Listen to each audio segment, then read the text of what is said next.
Takut ngikutin orang, ada orang. Orang kita juga nungguin di sini. Yang lain mana? Wah, Pas nyampe di shelter, temen gue videoin tuh yang si Rina. Kok lama banget sih teh, kata dia. Iya, tadi mau ngikutin orang, tapi takut bukan orang, kata gue. Nah pas dia selesai record, dia bilang, orang siapa? Gue cerita lah. Iya. Gue ketemu nih sama ini gitu kan, tadi pendaki ciri-cirinya kayak gini. Siapa? Kata dia nggak ada orang yang lewat. Justru kita dari tadi nungguin kalian yang di belakang. Udah hampir setengah jam nggak ada yang dateng.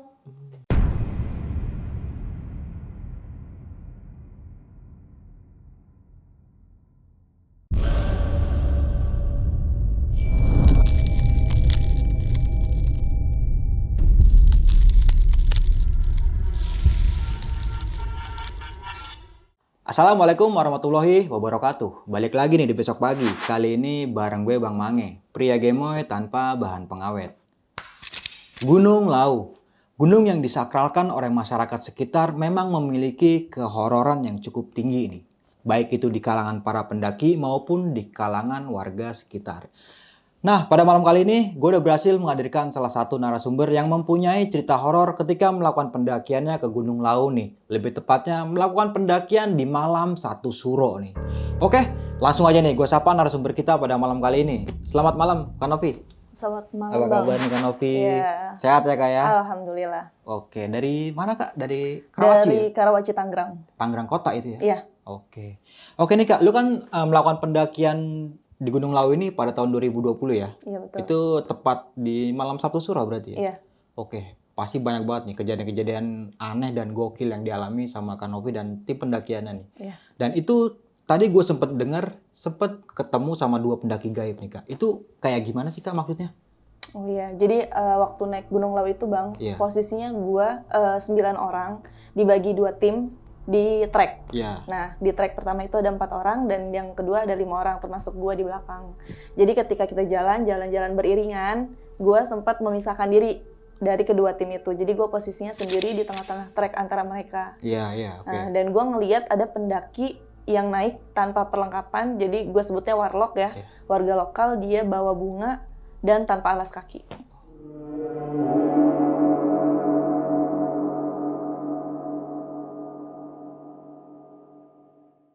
Oke Kak, ini kan pendakian di malam 1 Suro ya? Iya. Nah pada saat itu banyak pendaki-pendaki lain nggak yang naik ke situ juga? Kalau gua dari base camp ngelihatnya kalau pendaki umum itu sedikit doang, hanya ada beberapa tim karena kebetulan jatuhnya itu di weekday. Oh, di hari biasa Hari berarti ya? biasa, jadi sepi. Cuman kalau memang warga lokal, kami lihat dari base camp itu emang ada Banyak tuh beberapa ya? yang naik gitu. Jadi pas ngelihat itu ya gua nggak heran Bang, Heeh. gua nggak heran. Jadi gue mikirnya ya warga lokal aja gitu. Tapi yang gue lihat warga lokal di bawah itu mereka bawa persediaan air, bekal gitu dan pakai alas kaki. Pasti buat bermalam lah ya kalau kayak Betul, gitu ya? Oke. tapi yang gue lihat enggak gitu.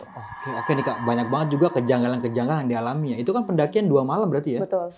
Nah untuk lebih jelasnya nanti bakalan diceritain nih sama Kak Novi langsung tentang sisi horor Gunung Lau dan melakukan pendakian di malam 1 Suro. Namun sebelum kita masuk ke ceritanya, bagi teman-teman semua yang belum subscribe, silahkan di-subscribe terlebih dahulu, like, comment, and share. Jangan lupa nyalakan loncengnya agar teman-teman semua nggak ketinggalan video terbaru dari besok pagi.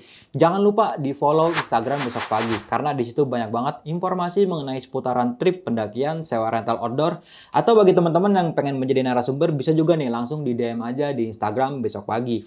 Mau nggak mau, suka nggak suka, bahwa hal gaib itu ada di sekitar kita. Tanpa berlama-lama lagi, langsung aja kita masuk ke ceritanya.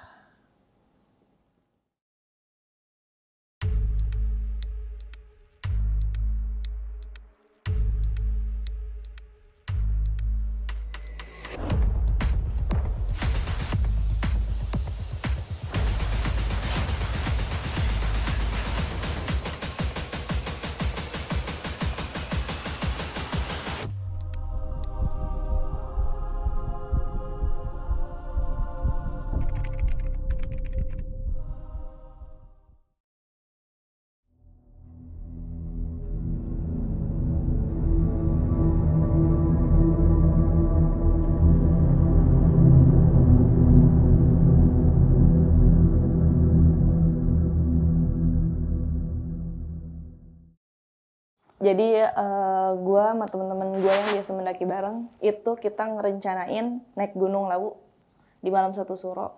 Jadi rencana itu muncul ketika kita baru turun dari Gunung Prau. Jadi kita dari Gunung Prau berlima, cuman waktu itu berlima kita ngerencanain ngobrol dulu tuh Bang. Kayaknya seru nih kalau ke Gunung Lawu gitu kan. Akhirnya kumpul setelah pendakian itu nambah lagi orang. Jadi yang fix naik ke Lawu itu 8 orang. Ya, jadi dari 8 orang ini kita sepakat bahwa kita mau ngerasain malam 1 Suro di Gunung Lawu.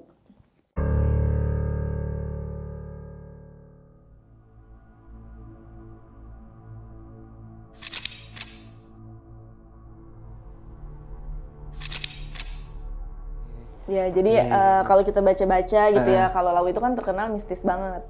Apalagi malam 1 Suro, banyak warlock yang katanya cikris lah gitu kan. Jadi kita kayak mau lihat sendiri nih, mau lihat langsung bener nggak sih gitu kan. Apa yang kita baca di internet sama kenyataannya gitu. Jadilah kita rencana pendakian waktu itu. Jadi teman gue ada 8 orang, itu namanya ada gue sama Rina. Kita cewek cuma berdua doang di antara 8 orang itu.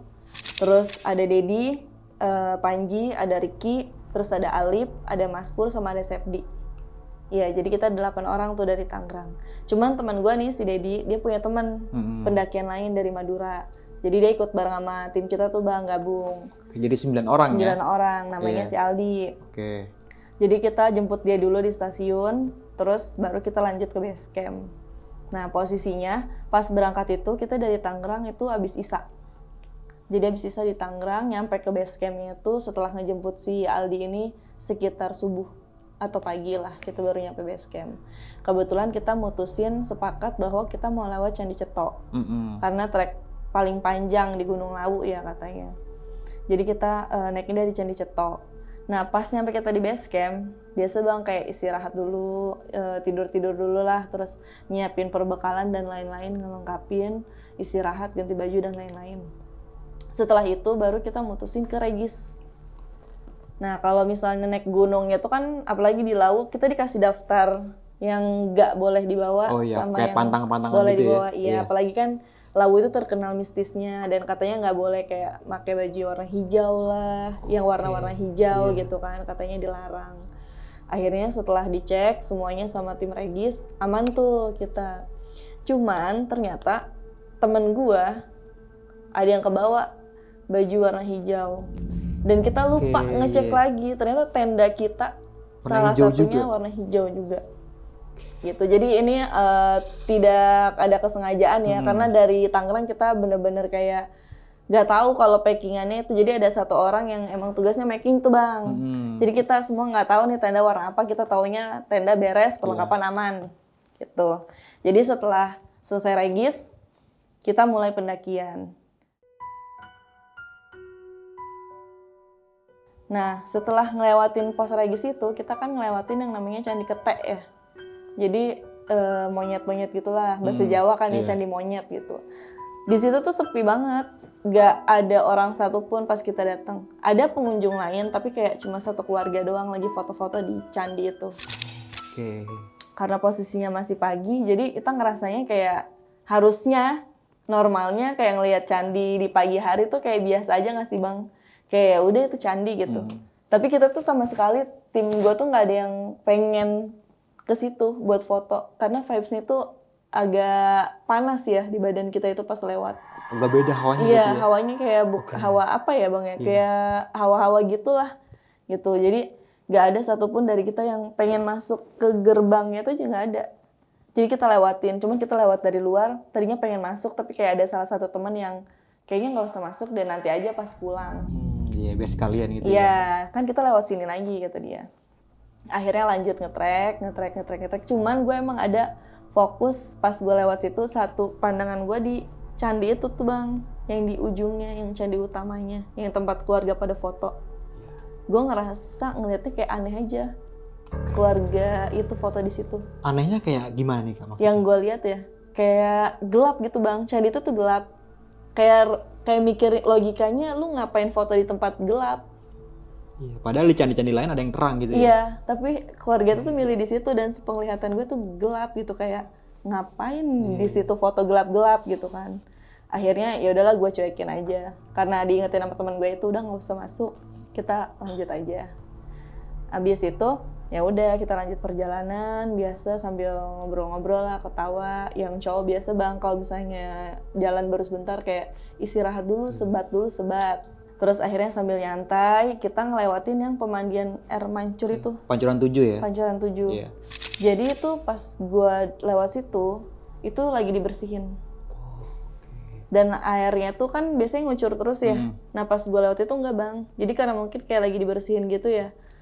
Gue nggak ngerti sih itu mata air langsung atau ada pengaturannya bisa diberhentiin dulu. Intinya lagi dibersihin lah. Itu lagi disikat-sikat. Apa mungkin buat persiapan buat malam satu suro ya, mungkin ya? Kita semua mikirnya kayak gitu. Kayak mungkin dibersihin dulu karena nanti bakalan banyak yang banyak pengunjung yang datang gitu kan, warga lokal yang katanya kan nyuci kerisnya juga di situ habis turun. Jadi kita sambil ngeliatin si warga lokal yang lagi bersihin itu, kita juga sempat ngobrol kayak iya mas biasa persiapan. Kita nanya-nanya juga, ternyata emang buat persiapan dia gitu. Akhirnya kita berhenti cukup lama di situ 10 menitan sambil ngobrol-ngobrol, terus lanjut lagi jalan. Nah pas jalan ini di perjalanan aman. Pas nyampe pos 1 baru kita mutusin buat dipecah jadi 2 tim. Oke. Dari 9 orang ini Dari ya? 9 orang. Jadi yang di depan itu 4 orang, yang di belakang gue ber-5 orang. Jadi yang di depan ceweknya 1, di belakang gue ceweknya 1. Gitu. Jadi yang di depan 3 cowok 1 cewek, gue di belakang 1 cewek 4 cowok. Karena yang di belakang ini hitungannya yang nyantai banget lah mendakinya, kayak udah sih santai aja, gunung nggak kemana-mana kayak gitu. Jadi akhirnya ya udah gue ngikut mereka gitu. Setelah perjalanan itu nggak ada yang aneh menurut gua gitu, nggak ada yang aneh lah. Jadi jalan biasa, cuman capek-capek jadi banyak berhenti. Timnya agak jauh tuh, gara-gara yang belakang banyak yang berhenti. Jadi baru jalan sebentar berhenti, jalan sebentar berhenti, sebat gitu kan. Akhirnya agak lama lah yang belakang. Nah adalah satu momen di mana gue jalan nyeruntul sendiri nih karena gue kesel. Yang cowok berhenti mulu kan, maksud gue kayak jangan dikit-dikit berhenti gitu. Selagi lu bisa, ayo jalan aja gitu. Karena kan kita ngejar waktu juga kan, supaya nggak gelap nyampe pos 2-nya itu. Karena emang dari awal kita udah ngerencanain hari pertama di pos 2 campnya. Gitu, maksud gua kayak mendingan istirahat lu di tenda daripada kayak di trek lama-lama ngapain. Nggak ada pemandangan juga gitu di trek kan. Akhirnya gue jalan nyeruntul aja sendiri.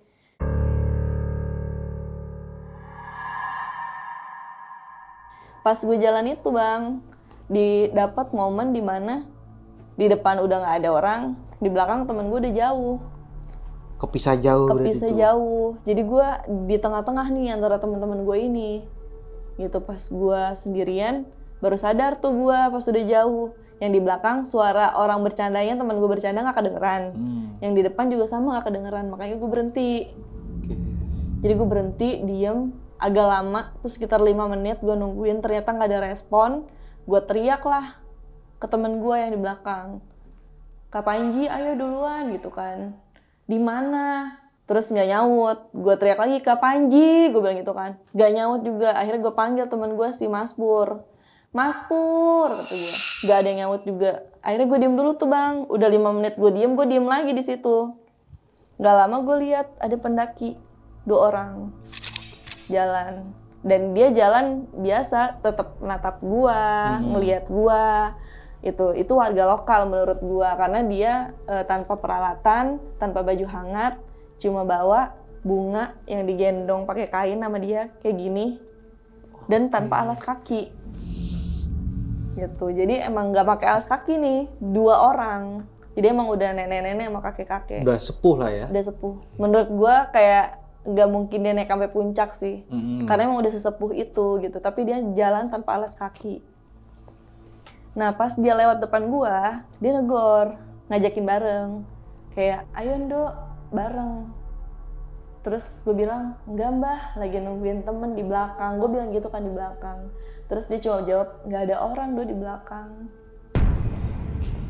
Gitu. Jadi gue kayak ini gue ikutin apa enggak ya gitu, karena gue nungguin teman gue lama nih, mumpung ada temen kan jalan. Tapi gue kayak pas dia ngomong kayak gitu tanpa nengok ke gue jadi enggak deh kayaknya gitu, gue nggak ngikutin dia nih Ya udah akhirnya gue stuck diam, gue panggil lagi temen gue pas gue udah nggak ngeliat dua pasangan ini gitu.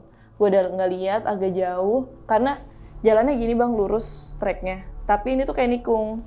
Jadi kalau dia udah lewat ke lu udah nggak ngeliat lagi nih pas dia belok. Iya. Ya kan, akhirnya gue teriak temen gue. Nah, yang di depan temen gue si Gofal, dia nyautin. Gue minta jemput ke belakang kata gue gitu. Akhirnya dia nyamperin. Dia turun berarti tuh ya? Iya. Jadi temen gue yang depan ini turun. Pas turun nyamperin gue, ngapain diem aja kata dia gitu. Gue bingung mau jalan gak ada orang, gue nyariin temen gak ada yang lewat, gue bilang gitu. Ada tadi warga lokal tapi gue takut. Gue udah bilang sama dia, warga siapa kata dia, jangan sembarangan kalau ngomong. Jadi gue malah diomelin bang sama temen gue. Dan lu sempet nanya langsung sama dia berarti? Iya, gue bilang gue takut nih. Tadi ada 2 orang gitu, tapi gue takut ngikutin. Gue malah dibilang jangan asal ngomong. Oke, iya. Jadi kata dia, jangan asal ngomong, udah yuk. Mana yang lainnya? Di belakang. Akhirnya dia kesel sendiri kan, gue jadi dumelin sama dia, jadi marah dia ke gue. Akhirnya dia jalan duluan, yaudah gue jalan di belakang dia. Takut ngikutin orang, bukan orang. Orang kita juga nungguin di sini. Yang lain mana? Wah, Pas nyampe di shelter, temen gue videoin tuh yang si Rina. Kok lama banget sih teh, kata dia. Iya, tadi mau ngikutin orang, tapi takut bukan orang, kata gue. Nah, pas dia selesai record, dia bilang, orang siapa? Gue cerita lah. Iya. Gue ketemu nih sama ini, gitu kan, tadi pendaki, ciri-cirinya kayak gini. Siapa? Kata dia, nggak ada orang yang lewat. Justru kita dari tadi nungguin kalian yang di belakang. Udah hampir setengah jam, nggak ada yang dateng. Cukup lama juga berarti ya? Iya, tapi perkiraan gue tuh cuma 5 menit doang bang, gue berhenti di situ. Tapi menurut dia setengah jam. Dan temen gue yang belakang, ternyata tuh di belakang gue. Nggak lama lu nyampe, dia nyampe juga? Dia ngeliat gue jalan. Jadi si Panji ini ngeliat gue jalan, Kak Panji ini ngeliat jalan. Kata dia, apaan sih lebay ya teriak-teriak. Kalau yang nyautin bukan temennya gimana? Jadi gue jadi diomelin, yang depan gue diomelin, yang di belakang gue diomelin. Jadi serba salah ya? Iya, kata gue tadi ketemu orang, jelas banget orang itu ngobrol bahkan. Gue ngeliat nih dia napak kakinya gitu kan, tapi mereka nggak ada yang lihat. Nah, abis itu gue bilang, ini dupa baru dinyalain nih, berarti kan ada orang lewat. Ini mah dupa dari tadi ada, pas kita dateng. Kata mereka yang rumah pertama sampai ya? Iya. Tapi nggak ada yang baru naro. Gitu, akhirnya udah istirahat dulu, jangan pada berantem, takutnya halusinasi gitu. Akhirnya gue istirahat dulu di situ. Sekitar 15 menit tuh, semua kumpul satu tim, jadi satu tim lagi 9 orang. Akhirnya di pos itu kita di shelter itu kita mutusin buat ya udah gak usah misah-misah lagi. Bareng-bareng aja jalannya. Gitu. Ya udah dari situ jalan bareng-bareng sampai pos 2. Nah, di pos 2 cukup rame tuh tenda karena mungkin ada beberapa pendaki juga dari bawah yang warga lokal. Jadi ada beberapa tenda yang disiapin buat istirahat. Nah, udah gitu kita dibantuin, ada yang nyamperin. Jadi bukan kita minta bantuan, Bang. Orang itu nyamperin kita. Warga lokal ya? Iya, mau ngecamp kata dia gitu kan. Iya, Pak nih, mau ngecamp. Di mana ya tempatnya gitu, masih kebagian nggak ya? Ini kok penuh. Kalau dia trek boleh nggak cuma semalam doang? Terus kata dianya, jangan, nanti orang pada lewat rame. Jangan ganggu jalan, kata dia. Nih, dicariin aja. Akhirnya kita ngikutin dia bang, dicariin. Emang ada spot cukup tuh buat 2 tenda. Dibangunin sama dia tenda, dibikinin tenda. Pas udah selesai, kita ajakin istirahat bareng kan, ngopi bareng. Enggak mas, makasih. Duluan aja, kata dia. Dan dia langsung pergi Dan dia langsung pergi. Dan nggak ketemu lagi kita sama dia. Jadi kita mikir ya udahlah nih, udah ada tempat istirahat gitu kan. Akhirnya habis buka tenda, biasa rapi-rapihin barang, masukin. Kita ngopi-ngopi dulu di luar, ngingetin badan gitu kan, nyalain kompor, bikin mie, bikin kopi, ngobrol-ngobrol kok biasa. Nah, tenda yang di bawah kita itu muntah-muntah. Tenda yang di bawah tenda iya, lu? Itu rombongan lu apa bukan? Bukan. Oh, beda rombongan berarti ya? Gue di sini 2 rombongan nih, 2 tenda mepet. Di sini Punden Berundak lagi ya. Di bawah sininya ada tenda 1. Iya. Ada rombongan lain Rombongan lain. Nah dia muntah-muntah kedengeran kan sama kita. Akhirnya temen gue turun tuh, si Gofal, nanya kenapa gitu kan, masuk angin atau gimana lah, kecapean mungkin fisiknya, jadi dia muntah-muntah. Akhirnya kita bantuin ngasih obat. Habis itu udah selesai, naik lagi ke tenda. Akhirnya kita mutusin buat istirahat lebih cepat. Kayaknya fisik kita udah kecapean nih, kata Kak Panji. Karena kita nggak ada istirahat sama sekali, cuma tidur sebentar doang. Di trek juga nggak bisa tidur, kata dia. Terus juga ada beberapa hal yang mengganjal tadi yang dialamin. Jadi kayaknya kita sekarang istirahat dulu aja, kata Kak Panji. Akhirnya ya udah mutusin buat abis selesai makan dan lain-lain, bersih-bersih, rapi-rapihin, masukin konsumsi lah ya ke dalam tenda. Gitu. Akhirnya kita mutusin buat tidur, dan itu semuanya tidur gitu serentak.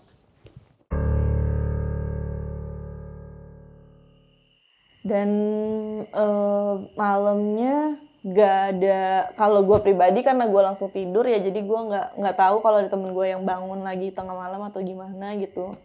Cuman besok paginya pas kita bangun buka tenda, ternyata tenda kita di pinggir jurang.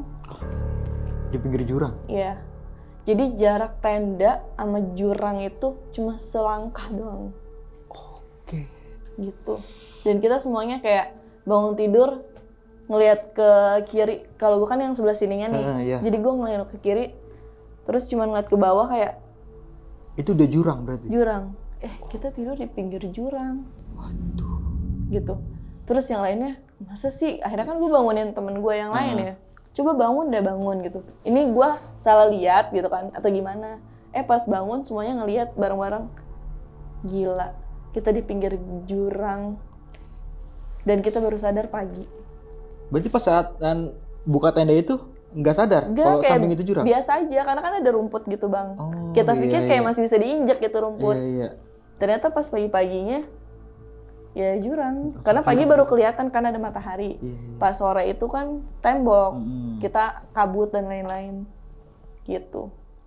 Oke. Jadi benar-benar baru sadar.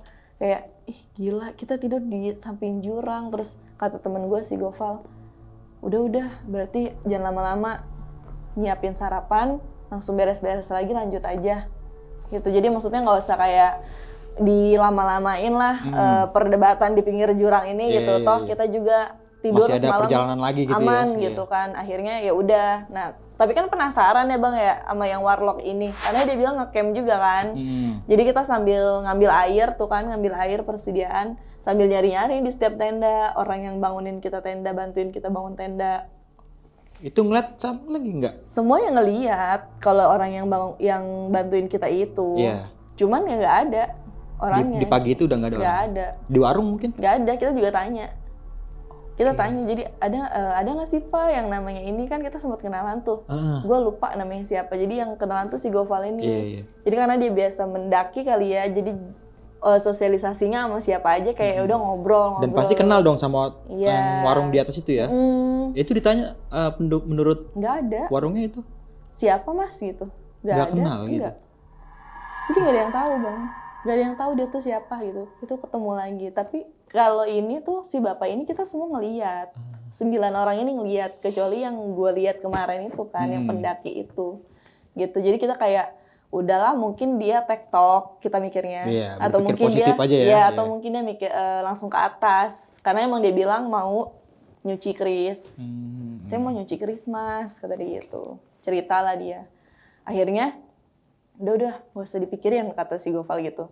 Udah kita masak-masak, lanjut packing, langsung nge-track lagi aja biar nggak kesorean kayak kemarin, kata dia. Akhirnya ya udah. Ternyata dari perjalanan pos 2 itu sampai kita ke tempat camp kedua gitu di Gupak Wenjangan, tetap aja sore dapatnya. Jadi setiap perjalanan kita itu bang, ada aja yang bikin kita tuh berhenti. Kayaknya kita harus berhenti dulu deh. Kita tuh di pos apa ya yang gunung kelihatan 2 gini bang, yang kita biasa tempat orang-orang pada foto kalau ke Gunung Lawu. Gue di situ itu posisinya kabut semua full, sampai nggak kelihatan jarak pandang yang jauh. Itu kita banyak berhenti di situ, karena kita ngerasa kayak kita harus saling jaga. Karena ada kabut ya. Karena berarti ada ya? kabut. Oke, iya benar. Walaupun kita pakai baju yang mencolok kayak warna oranye atau ijo apa namanya stabilo gitu pun kayak nggak safety deh kalau nggak megang temen. Karena emang kabutnya kayak gitu kan. Akhirnya udah jalan pelan-pelan aja. Makanya sepelan-pelannya itu kita nyampe di Gupak Menjangan itu mendekati maghrib. Udah sore juga kan? Gitu. Jadi kita nggak ngerasa kayak disasarin, enggak gitu. Cuman emang kita jalannya nyantai dan kondisi cuacanya juga nggak mendukung gitu. Jadi kita bener-bener sepelan itu gitu, jalan cuma dari pos 2 ke Gupak Menjangan gitu. Nah, udah nyampe di Gupak Menjangan, ternyata kita ada 3 rombongan. Tapi bukan dari rombongan kita. Yang satu cuma berdua ngetreknya, yang 2 lagi dia satu tim tapi 2 tenda sama kayak kita. Jadi totalnya di Gupak Menjangan itu ada 5 tenda. Termasuk rombongan Kanopi. Rombongan gua. Jadi satu tenda itu yang naik berdua itu dia bikin tenda pas banget di samping kita. Jadi dekat antara kita. Cuman yang 2 tenda lagi tuh agak jauh ke belakang. Jadi dia agak mundur lah ke belakang, ya nggak terlalu dekat. Karena weekday juga ya. Jadi banyak warga lokal mah nggak pada bikin tenda. Gitu. Jadi dia mah bener-bener kayak cuman naik ke atas, bertapa gitu lah ya. Mungkin dia istirahatnya di shelter atas mungkin ya. Di Mboim. Jadi kebanyakan kalau misalnya yang warga lokal naik itu dia langsung ke Mboim bang tujuannya. Jadi nggak istirahat di mana-mana. Dia nggak bikin tenda. Jadi mereka tidurnya di Mboim. Gitu. Jadi gue sempat ngobrol juga tuh kan kayak nanya-nanya kalau misalnya kayak gini berhentinya di mana Pak gitu. Kita semuanya kalau kayak gini tuh di Mboim, jadi nggak ada yang bawa tenda mas gitu Mbak. Berarti mereka itu pada kosongan aja naiknya. Iya, jadi cuman bawa yang mereka bawa aja, gitu. Paling bawa minum, gitu doang. Nah udah gitu kita pikir ya udahlah gitu, aman nih ada temennya di Gupak Menjangan gitu kan, walaupun cuma 5 tenda. Datanglah tuh waktu maghrib, gelap semua kan bang.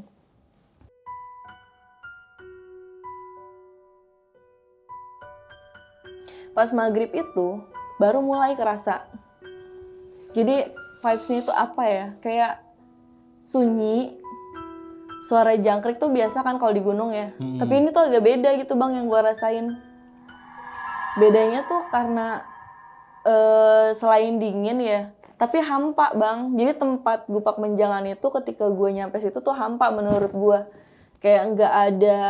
Kayak walaupun ada orang tapi gue ngerasanya kayak nggak ada makhluk lain gitu, kayak nggak ada manusia yang sama gue nih. Sepi aja berarti gitu ya? Sepi gitu kan, kayak kita ngomong pun semua kedengeran gitu kan kalau kita ngomong bercanda gitu. Dan itu ngobrol sama bercanda itu sekitaran sampai jam 8 malam, tenda-tenda yang lain juga.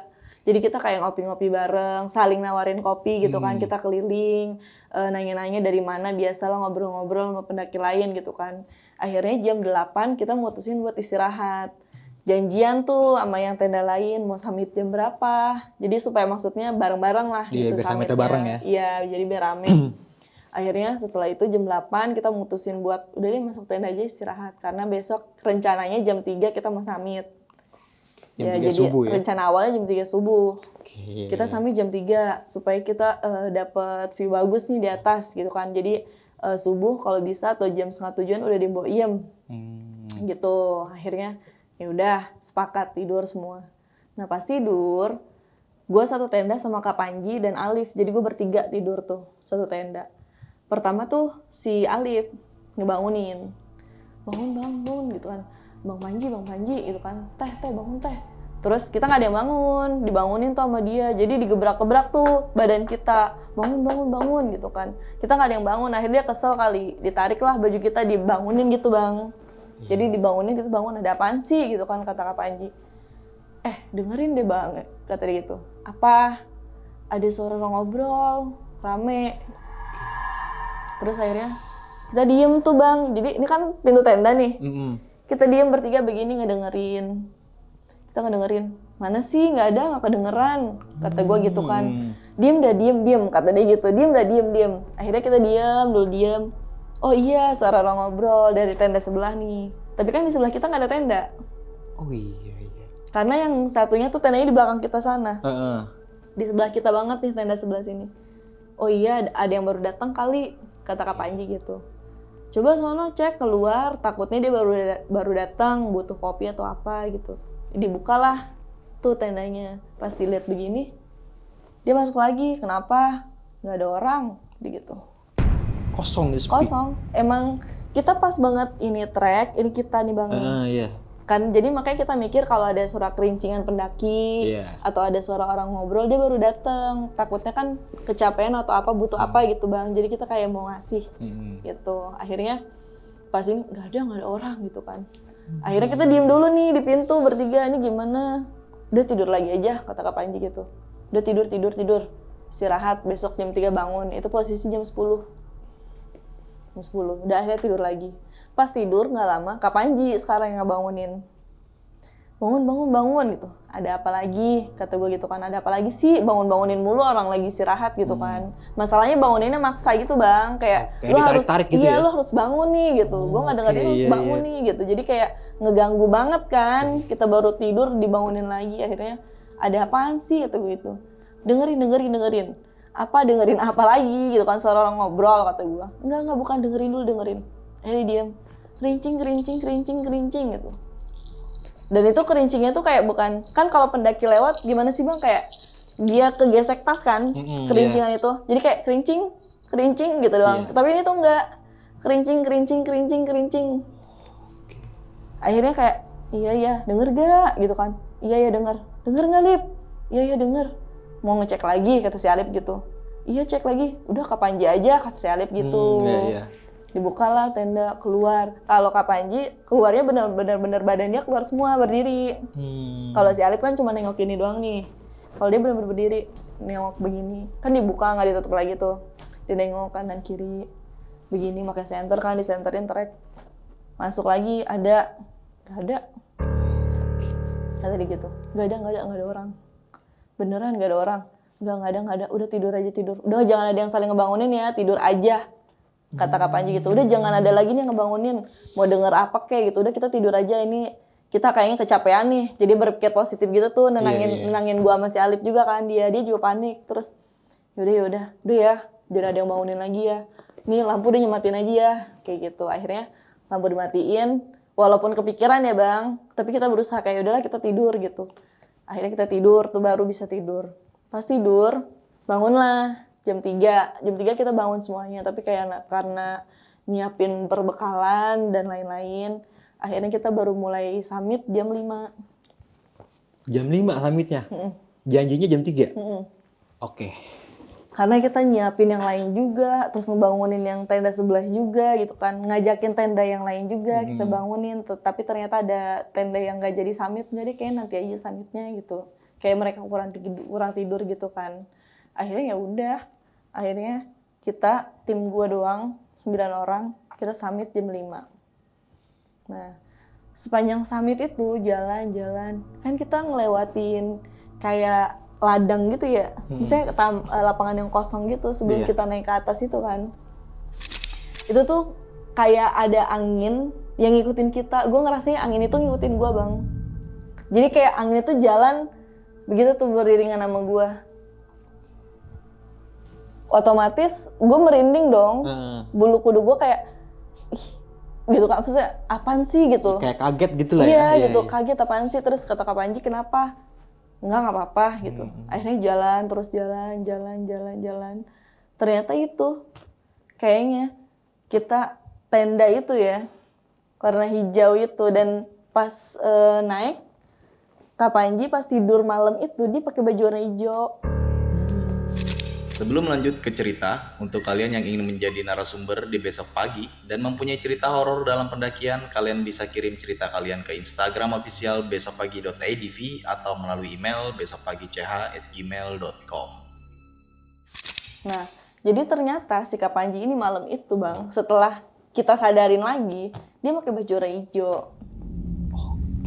Itu di malam itu yang kita berkali-kali bangun, itu ternyata dia pakai baju warna hijau gitu. Dan kayak kita baru sadar pas kita turun. Jadi kita tuh semua ngumpulin apa yang kita alamin gitu.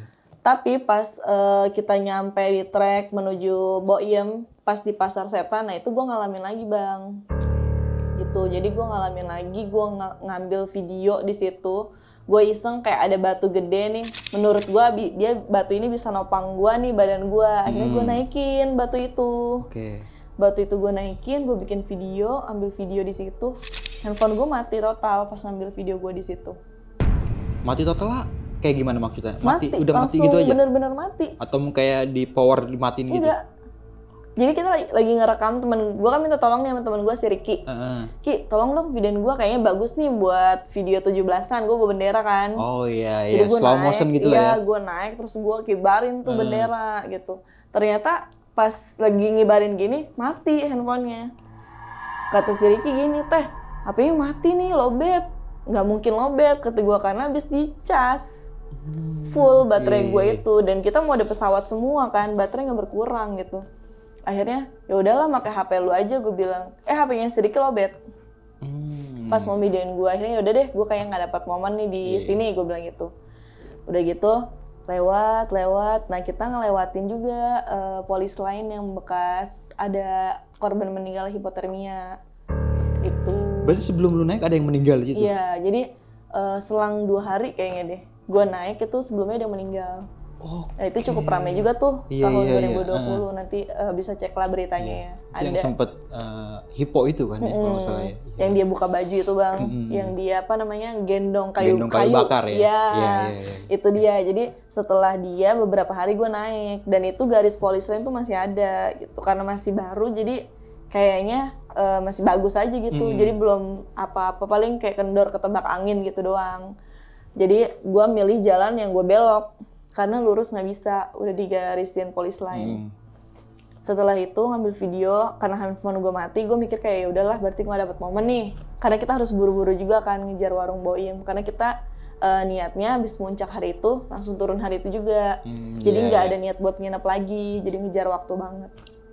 Akhirnya lanjutin perjalanan aman. Paling di Pasar Setan kita nggak denger kayak suara gemuruh aja sih. Jadi kayak rame. Padahal gue lewat ber-9 doang nih. Jadi posisi gue jalan di Pasar Setan itu, kita semuanya satu-satu. Berbaris gitu ya? Berbaris. Jadi nggak ada yang jalan berdua, bertiga. Kita tuh satu-satu semuanya. Padahal tempatnya lega kan bang. Tapi gue bener-bener ngikutin trek yang biasa orang lewatin itu. Jadi satu-satu. Tapi itu suara berisik, gemuruh. Lu tau gak sih bang kayak belanja di pasar yang orangnya tuh rame. Kayak ada tawar-menawar gitu kali ya? Berisik, gemuruh, kayak ada suara orang gitu. Tapi itu bukan yang jelas A-I-U-E-O, bukan. Tapi kayak berisik kayak riweh aja. gitu ya? Riweh. Kayak gitu vibes-nya. Dan itu bukan gue doang yang ngerasain. Semua temen gue, 9 orang ini ngerasain itu.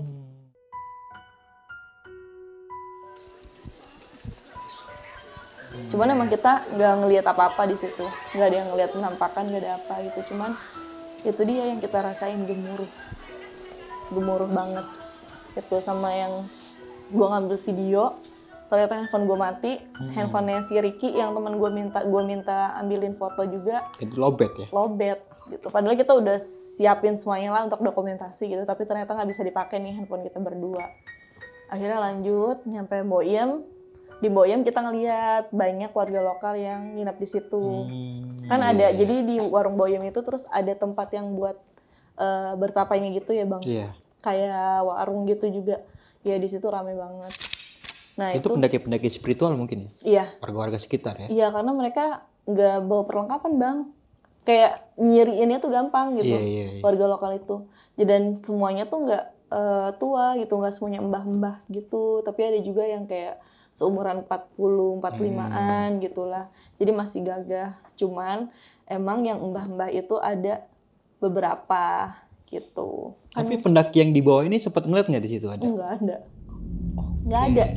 Gue nggak ngeliat karena temen gue yang lain nggak ngeliat bang. Jadi ketika gue nyari yang gue lihat, gue nggak ada validasi, nggak ada bantu validasi. Oh itu orangnya. Oh itu orangnya. Karena nggak ada di situ. Karena nggak ada yang lihat gitu. Karena gue doang. Tapi pas gue ngeliat sekerumunan orang-orang itu yang lagi pada beribadah di situ lah ya.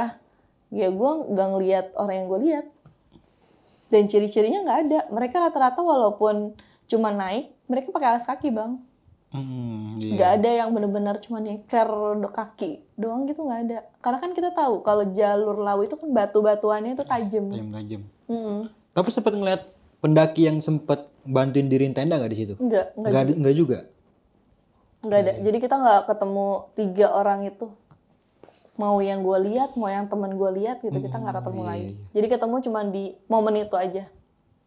Gitu. Dan gue ngobrol-ngobrol juga kan sama pendaki lain, kayak ini malam 1 suro kan udah lewat, mereka berarti turun juga dong hari ini. Jadi gue turun bareng orang-orang yang turun habis Habis pada melakukan ritual itu ya. Oke. Jadi kita turun emang rame tuh kalau turun, karena emang berdampingan sama mereka. Dan temen gue beberapa ngobrol kayak, emang kayak gini apa ya gitu, kita baru emang kita pengen tahu nih Pak gini-gini. Iya Mas, kalau 1 suro tuh ya kayak gini, banyak orang dari bawah ke atas kayak gitu-gitu. Cuman itu Mas hati-hati ya, kata dia. Kalau 1 suro kita nggak disebutin atau dirincin kayak hati-hati kenapa, cuman kayak ya hati-hati aja Mas gitu. Ya jadi pas turun itu ya udah benar-benar kita bareng keluarga lokal berbaur. Bahkan turun itu menurut gue ya kayak rame banget. Jadi gue turun trek sore mereka turun juga. Tapi cepet ke puncak sampai kan? Sampai ke puncak. Oke, iya. Jadi gue mau ke puncak, pas turun makanya bareng sama mereka kan mereka ini dulu doa-doa dulu gitu. Gitu satu perkumpulan. Akhirnya gue turun bareng sama warga lokal ke Gupak Menjangan tuh ngobrol-ngobrol biasa. Terus packing ulang teman-teman gue, turun. Nah pas turun gue ada kejadian lagi. Itu di pos 2 mau ke pos 1, tempat gue kemarin ketemu sama si yang gue lihat itu si mbah-mbah itu. Oke, iya. Tapi gue beda rute. Maksudnya bukan rute, beda tempatnya, lokasinya. Cuman alurnya sama gitu, jalurnya sama.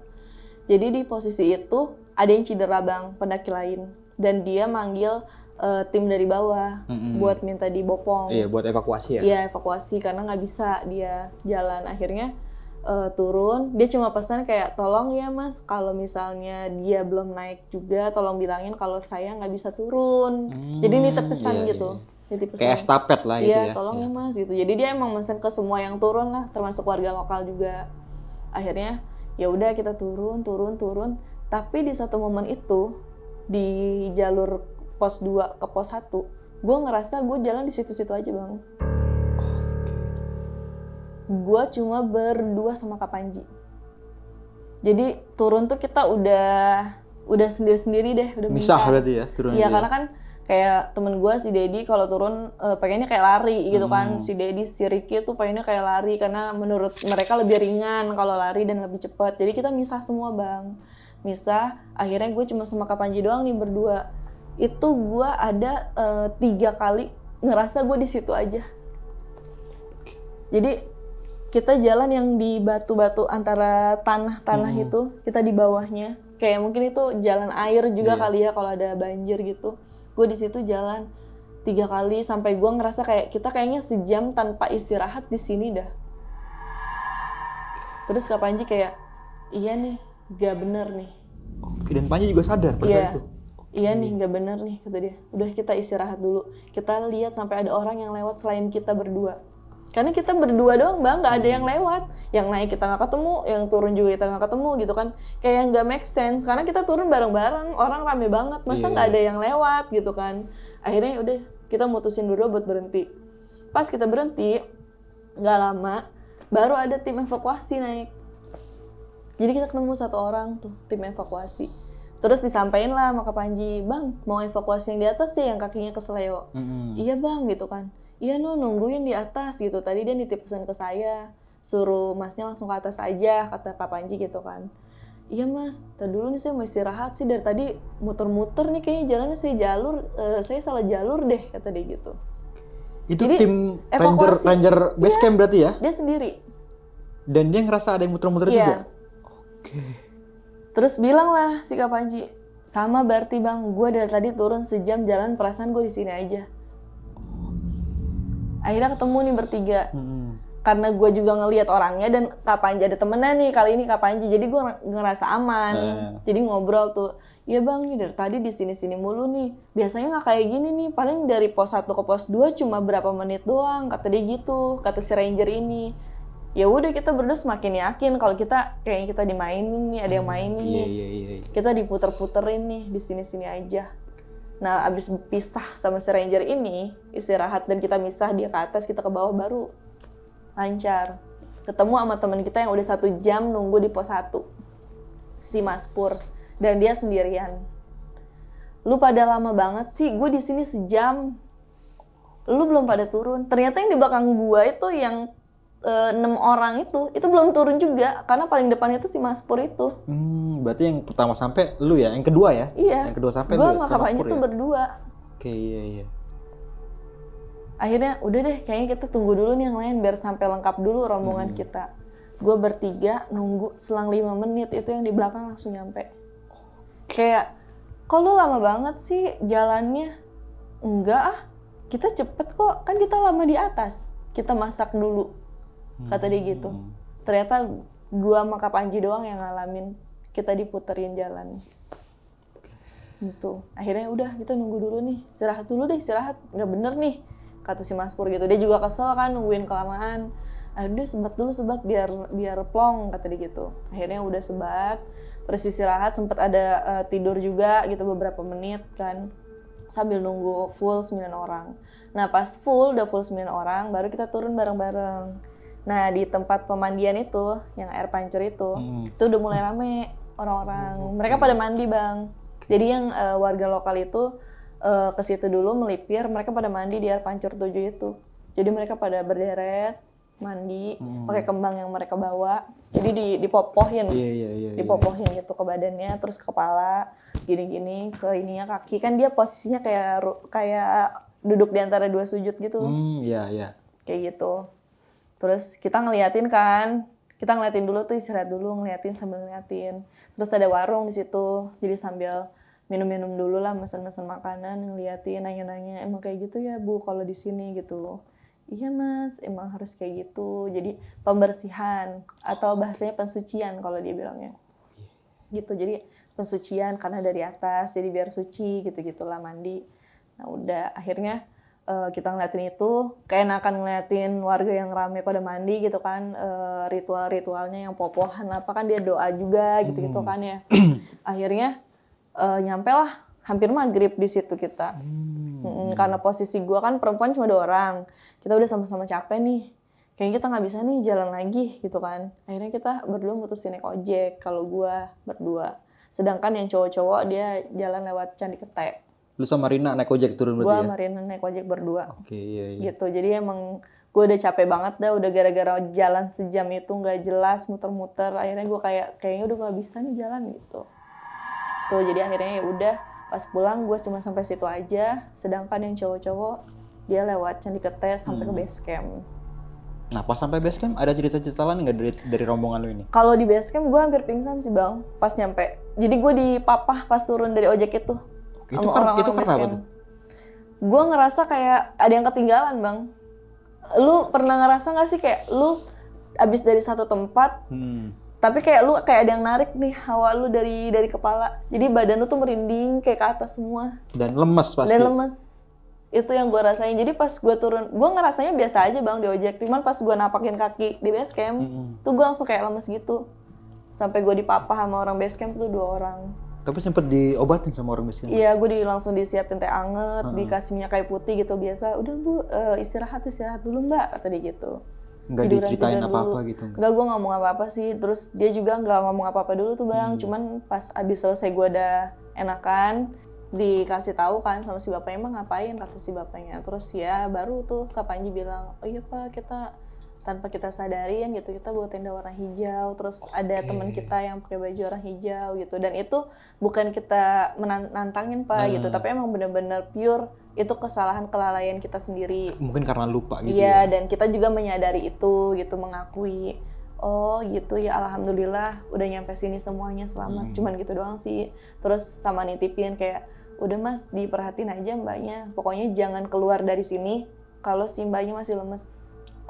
Jadi biarin mbaknya istirahat dulu cukup, baru Masnya boleh keluar dari sini gitu. Nunggu Kak Novi agak membaik dulu lah gitu ya. Iya, karena posisinya kayak lemes banget bang, kayak lu diambil, ada yang diambil dari dalam diri lu gitu, sampai lu lemes banget, lu ngelai gitu. kayak gitu. Ya udah Dan, akhirnya. tapi dari teman-teman yang lain sempat cerita nggak dia ngalamin kejadian apa aja di atas itu? Iya.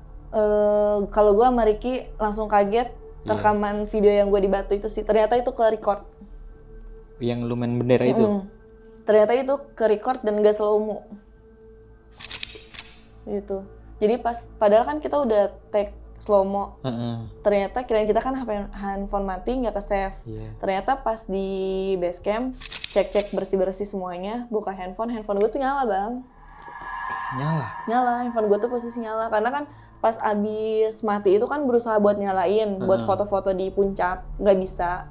Akhirnya ya udahlah simpen di tas kecil, gue bawa tas kecil gitu kan, taruh di tas kecil. Nah pas di base camp dicek handphone gue tuh nyala. Baterainya habis nggak full? Enggak, baterai gue nggak berkurang satupun. Oke. Jadi baterai itu full, makanya gue langsung ngecek ke galeri. Gue cek, dicek sama si Ricky, ih ada teh videonya, tapi nggak slow mo. Terus pas di zoom, teh kok videonya di ini sih, di Police Land. Jadi ada Police Land itu, yang tempat kejadian yang meninggalnya. Oh itu kelihatan berarti? Iya, itu Police Land itu udah kepotong dan melambai gini. Itu pas di belakang gue. Padahal kita dengan sadar kita nggak mau lewat yang ada jalan Police Land itu. Jadi kita menghindari itu ya kan? Iya. Tapi ternyata di video itu ada. Gitu. Dan itu bukan slow mo, video biasa ya? Video biasa. Oke, yang anehnya ini kan, kalau boleh tahu handphone lo apa nih kak pada saat itu?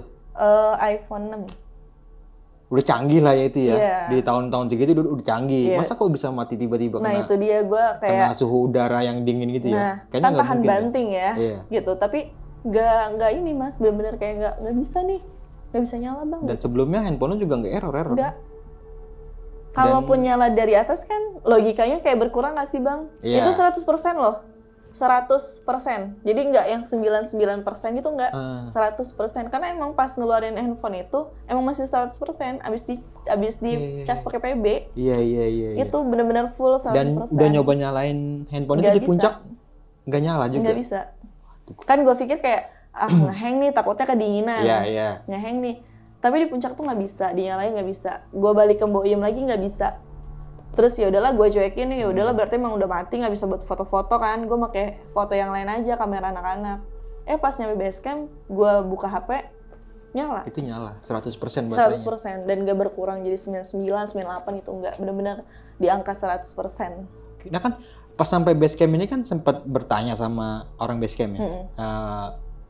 Panji itu sempat nanya, sempat ketemu lu sempat ketemu pendaki pendaki gaib ini. Iya, dia sempat ngasih Terus tahu. respon dari orang base camp itu Dia kayak gimana? cuman kayak ya udah mas, alhamdulillah udah kumpul semua gitu doang. Jadi dia kayak lebih ke nggak mau ngasih tahu itu detail siapa gitu ya? gimananya, cuman kayak tapi udah kumpul semua mas, udah alhamdulillah. Tapi yang penting rombongan selamat semua. Rombongan gitu ya? selamat utuh kan mas, utuh. Udah jangan keluar dari base camp sampai si mbaknya mendingan ya mas, gitu doang sih pesennya. Oke nih Kanopi, mungkin satu pertanyaan lagi nih yang mungkin agak aneh juga nih. Kan sempat ketemu sama dua pendaki yang spiritual ini lah, kita katakan kayak gitu. Dan dia bilang di belakang itu nggak ada orang lagi. Padahal di belakang itu ada rombongan yang lain ya kan? Betul. Jadi bener-bener di belakang itu tim gue bang, yang gue harusnya berlima karena gue nyeruntul. Jadi berempat ya Jadi kan? berempat. Dan dia bilang nggak ada orang lagi. Gak ada. Dan gue tanya posisinya pas gue teriak kan dia nyaut.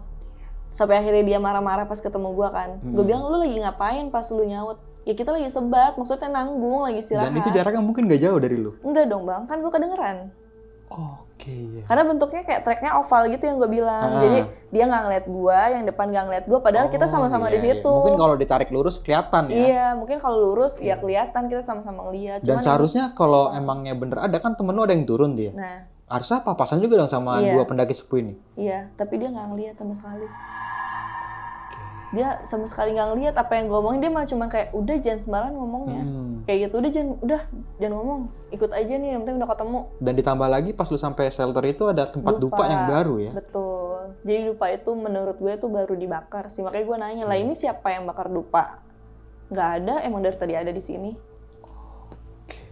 Gitu, jadi gue juga kayak, ini gue yang, jadi gue disangka mengada-ngada bang sama teman gue. Padahal kata gue, enggak, gue nggak mau, orang napak loh kakinya, gue bilang gitu.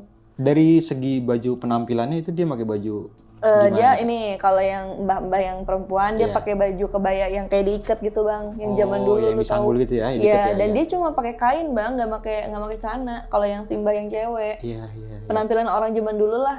Nah kalau yang cowok pakai baju biasa, tapi bukan kaos, kayak singlet putih, Oh iya. pakai sarung. Nah enggak sarung, kain. Nah kainnya itu buat ngegendong si bunganya. Jadi dia posisi megang ini bunga nih bang, Iya. dia begini Kayak nih. digendong kayak anak bayi gitu Iya, ya. dipapah begini nih. Oke. Dia jalan nih, iya. ayo Ndok, bareng. Terus gue bilang, enggak mbah, nungguin yang di belakang teman saya. Dia sambil jalan sambil nyaut, nggak ada orang di belakang. Dan itu udah jalan aja. Jalan, dan dia nggak nengok bang. Kan normalnya orang kalau ngejam nengok ya, Iya. nggak ada orang mbak di belakang gitu. Dia nggak, cuman sambil jalan nggak ada orang di belakang. Dan itu masih terngiang banget di gue. Tapi dari nadanya dia itu kayak kesel apa marah gitu? Enggak, biasa aja. Biasa aja. Kayak gimana sih bang orang Jawa kalau ngomong halus Iya, gitu ya. iya. Nggak ada orang di Nah jalan. itu kan setelah lu sampai di Mboyem ya kan sempet ngelihat beberapa beberapa itu ya. pendaki. Ada sama nggak yang kayak Nggak gitu? ada. Dari segi mungkin cuma laki-laki doang apa perempuannya juga ada? Ada perempuannya, tapi mereka pakai baju hangat semua bang. Minimal Pakai mereka kain pakai jaket. Enggak. Gak ada yang bawa kain bang. Tas. Kalau tas gue lihat kayak ransel. Jadi beberapa kayak bunga dia taruhnya di ransel. Oh iya. Sama naruh minum di kanan kirinya. Terus pakai jaket. Dari penampilan yang Mbah di bawah ini loh yang Benar-benar di bawah ini. seorang mbah Iya, yang iya. mbah identik Jawa itu gimana Iya, sih? iya, Iya gua kayak paham. gitu Dia yang gue pakai lihat. kain kayak Kain batik gitu gendong, yang iya. diikat gitu berarti ya. Yang biasa buat gendong bayi baru Iya, lahir. iya, iya. Iya kayak gitu. Persis kayak gitu. Cuman emang nggak kain baru bang. Kayak kain mungkin udah lama. Karena buluk menurut gua kainnya. Kain buluk, kain jamu buluk gitu sih. Oke. Yang gua aneh itu dia nggak pakai alas kaki. Karena kan pas gua jalan treknya, ih kalau nggak pakai alas kaki gila juga kaki bisa pecah dong, kebelah Mungkin itu batunya. batu-batunya agak tajam Iya. gitu kan. Itu. Oke. Kanopi, gokil banget ini cerita lo. Ini pendakian di tahun 2020 ya? Iya. Berarti awal pandemi mungkin? Iya, Di pas pandemi? iya pas pandemi Dan makanya itu sepi makanya? sepi. Jadi Lawu itu salah satu gunung yang agak terlambat tutupnya ya, pandemi. Iya. Tuh jadi kita mutusinnya langsung ke situ. Dan itu bertepatan di malam satu suro ya? Betul, Berarti emang. pas malam satu suronya itu lu di Gupak Menjangan? Iya. Itu di Gupak Menjangan itu yang pas kita benar-benar dibangun-bangun terus Iya, tuh. iya, iya. Oke. Jadi kan sebuah pengalaman aja ya. Betul. Dan yang terpenting kan bisa kembali ke rumah semua dengan selamat ya. alhamdulillah. 9 orangnya lengkap semua. berarti ya? Alhamdulillah lengkap. Oke, Kanopi, mungkin sebelum mengakhiri video kali ini punya pesan-pesan nggak nih buat teman-teman semua atau mungkin buat apalah gitu? Ya paling pesannya buat para pendaki apalagi sekarang lagi hype banget naik gunung ya bang ya. Banyak banget gue lihat kayak beberapa kasus itu terlalu menyepelekan perlengkapan pendakian. Ya jadi buat teman-teman semua yang baru mau mulai mendaki atau yang memang udah biasa mendaki dan bawa orang baru untuk mendaki, tolong kalian selalu sama-sama saling jaga, saling mengingatkan itu yang paling penting. Dan izin orang tua sih. Oke, itu paling penting banget ya, izin dari orang tua. Ya. Jadi jangan asal izinnya kemana, ternyata naik gunung itu jangan coba-coba. Oke. Dan juga untuk lebih melengkapi lagi nih peralatan safety-nya ya. Ya, Mungkin dari pribadinya gitu kan dipersiapkan ya, lagi perlengkapan safety udah pasti perlengkapan pribadi Iya. dan jangan remehkan apa larangan-larangan yang ada di setiap gunung. Walaupun kita nggak percaya, Walaupun kita ya. ikutin aja udah ya. Biar kata lu nggak percaya itu Iya, lu aja, ikutin jangan aja ngajakin orang-orang buat nggak percaya juga. Oke, mungkin itu aja nih dari gua Bang Mange dan juga Kanovi. Gua pamit undur diri, sampai jumpa di video selanjutnya. Assalamualaikum warahmatullahi wabarakatuh.